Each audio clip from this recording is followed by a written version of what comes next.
Welcome to The Direct Line, the official podcast of OADSP, with host David Rustio. If you have questions or would like to be a guest, please reach out to podcast@oadsp.org.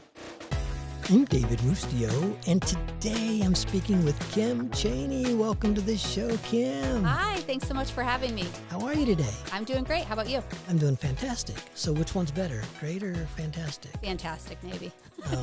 Then I'm just good. So, Kim, tell us a little bit about yourself. Well, I live in Dover, Ohio. And where is that? Tuscarawas County.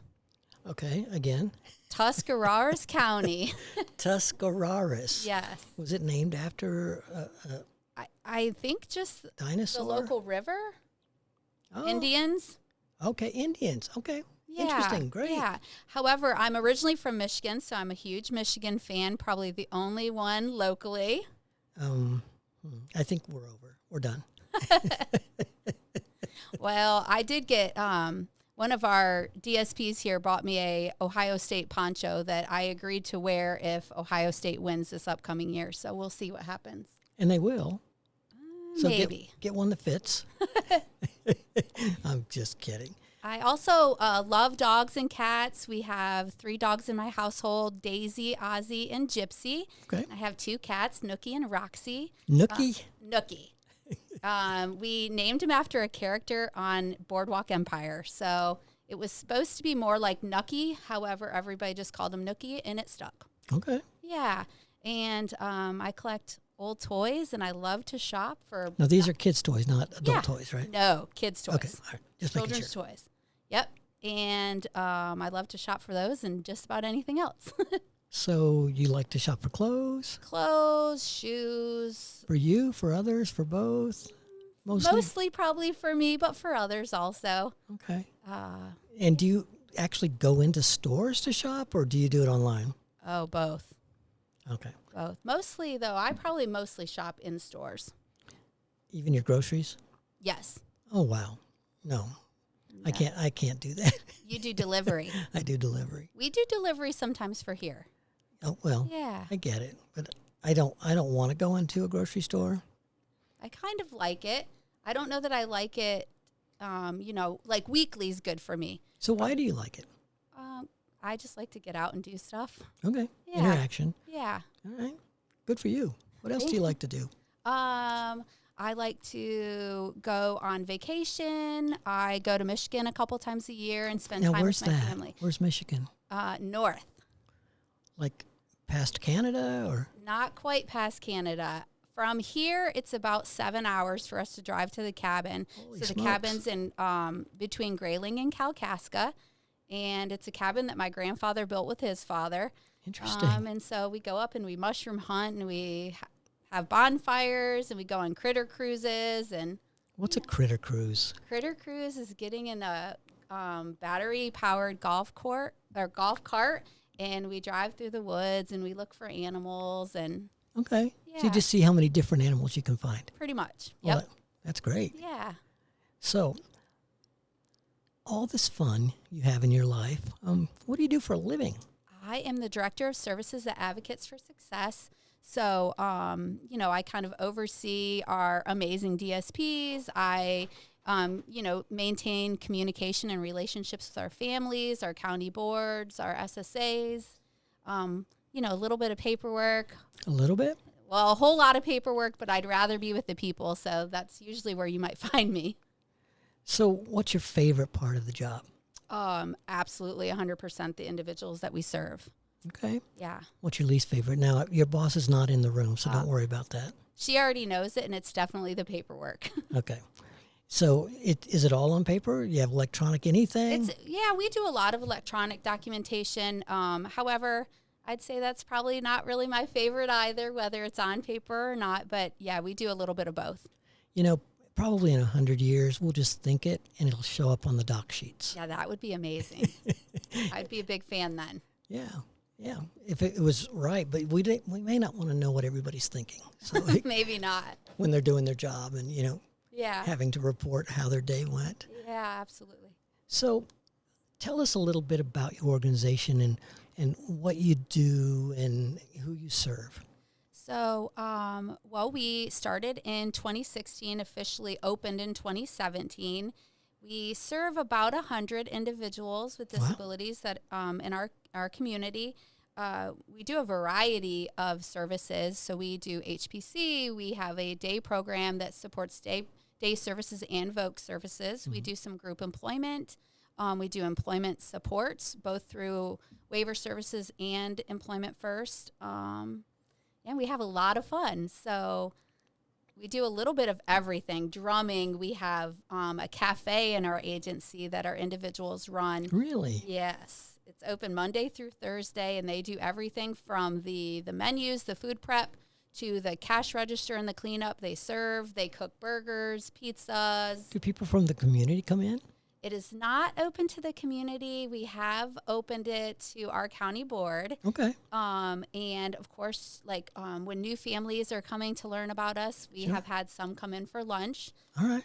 Yeah, so a little bit of community, but we're not open for business yet. So if this had not been a Friday that I was here, if I was here yesterday, I would have been able to go and order and have a meal? Yes, you could have ordered lunch. I think yesterday's specials were a chicken tender sandwich, okay, or pepperoni roll, or a garlic cheese roll. I'll have one of each. Yeah, and that's on top of everything that we would serve regularly throughout the day. So there's always a vegetable of the day, a dessert of the day. You could always get sloppy joes, burgers, chicken nuggets. Wow. Yeah, there's a lot to choose from. That's a big menu. Yeah. And how much fun do the folks have doing that? Oh my gosh, they love it. It's actually sometimes hard to get somebody to want to do something else because they love it so much in the cafe. Sure. And they're very dedicated. They take it really serious. They want to make sure the work is getting done, and they're proud of it. They, we hear a lot from their parents how proud they are of everything they do in there, whether it's the cleaning or, somebody over there grilling burgers. They love it. Fantastic. Now, I was privileged this morning. I got to go in and hear 3 songs from your drumming team. Yes. Talk about the drummers. So we have probably about 40 congas here in our building, as well as maracas and tambourines. Okay. We've been doing that now for, maybe 4 years. We do 2 drum sessions a year that are led by a guest instructor that comes in, and then we have a big community concert where the families come, our community comes, and then we also drum here weekly, twice a week actually, and all of our individuals get the chance to participate. They learn a variety of songs. Sometimes there's dance moves involved. There were today. Yeah, there were some dance moves, and I think they just love it. It helps them kind of showcase their creativity and their personalities, and sometimes they really get into the feelings of the music. Sure. And you'll see some busting out of air guitar, or a little bit of like Logan today getting out there. Sure. And doing his little hop or whatever that's called. But they love it, and it's so cool seeing our individuals lead the class. Yeah. Like, that's a big deal. Yeah, that was a lot of fun to watch. Yeah, I'm just gonna be honest with you and say that was the best 30 minutes of my week. Oh, I love that. I mean, you can't have any more fun than that. I was giggling and laughing. Folks were connecting with me and, pointing at me and making sure I was paying attention to them. And I got to meet quite a few folks. Yeah, it's really such an amazing time. And I think that when they are able to kind of, they want to be showcased. They want people to see them. They want them to see all their talents and get to know them. And so it's really a fun thing. Well, they should. 'Cause absolutely. That was more fun than we're supposed to have on a Friday. Don't you wish you could do that every day? I would love that. Yeah. Our concert's May 8th. You can come back up or down or. Well, depends on where I am. Yeah. It'd be up from either of the places I'm typically. But May 8th, I'll have to see if I'm available. That'd be great. Is that a Saturday or? It's Thursday evening. Oh. Concert usually starts at 7. I'll say the seats start to fill right about 6. Really? So, yeah. You sell tickets, or is it first come, first serve? We do not sell tickets.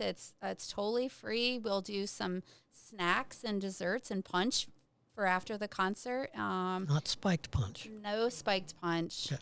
I mean, some of them might prefer spiked punch, but we won't have any spiked punch that evening. Yeah, I work with a guy that he won't go to dinner or lunch with me unless he can buy a beer. Yeah. Good for him. Yeah, absolutely. So, tell us a great story. Oh gosh, there's so many stories that I just, I hold in my heart. Let me think. One of the funnier ones involved a young lady named Ginger. Okay. She has attended our program since the very start. She lives actually independently, and we go over and kind of support her in the mornings and sometimes on the weekend. And she and I text and talk a lot on the phone, so it's very normal for us to have lots of conversation throughout the day. Sure. And one evening, it was probably about, 8:30. I had just gotten out of the shower. I was in my pajamas, and I have a text message and calls missed from her. Okay. So I call her back, and she's like, my house is on fire. My house is on fire. Oh, no. And I'm like, oh, my gosh. And I start to, of course, panic. I'm like, Ginger, get out of the house now. Go out of the house. Go all the way across your parking lot. I'm coming right now. I'm calling 911. And she's still like, you could tell she's not like doing what I'm telling her to do, right? She's still talking. She's like, my house is on fire. My house is on fire. And so I grab my car keys. I'm flying down my driveway in my pajamas, heading to her house. And then finally she says to me, oh, it was just the foil on my sandwich. It made the microwave spark. It's not on fire. And I sheer panic. I'm like hightailing it down my driveway. I'm like, Ginger, what do you mean? She's like, everything's okay. It was on fire earlier. It's not anymore. Well, so there was a house fire. Yeah, sparks in the microwave from her foil. She likes to wrap her sandwiches in foil. And I'm like, oh, no. Yes, Ginger's actually a pretty funny young lady, and she always has a lot to say. Another funny one from Ginger is one time our county board superintendent had come over, and Ginger likes to flirt with him often. And I think she said something along the lines of, well, how's your marriage? Oh. And then she calls him something about sexy man, and she also calls my boyfriend, she calls him hunka burnin' love. She's just, she's quite the character. You should talk to her if you have a chance. Well, that sounds fun. She's good. She's a good time. Well, Kim, thank you so much for being on the show today. Thank you. And for letting me sit in on the concert and for your hospitality. I appreciate your time. Well, thanks so much for being here. We appreciate you. You have a great day. Thanks for listening to The Direct Line. If you or your organization would like to be guests on this podcast, please reach out to podcast@oadsp.org. As long as you support people with developmental disabilities, we would love to hear your story. There is no cost, and we come to you.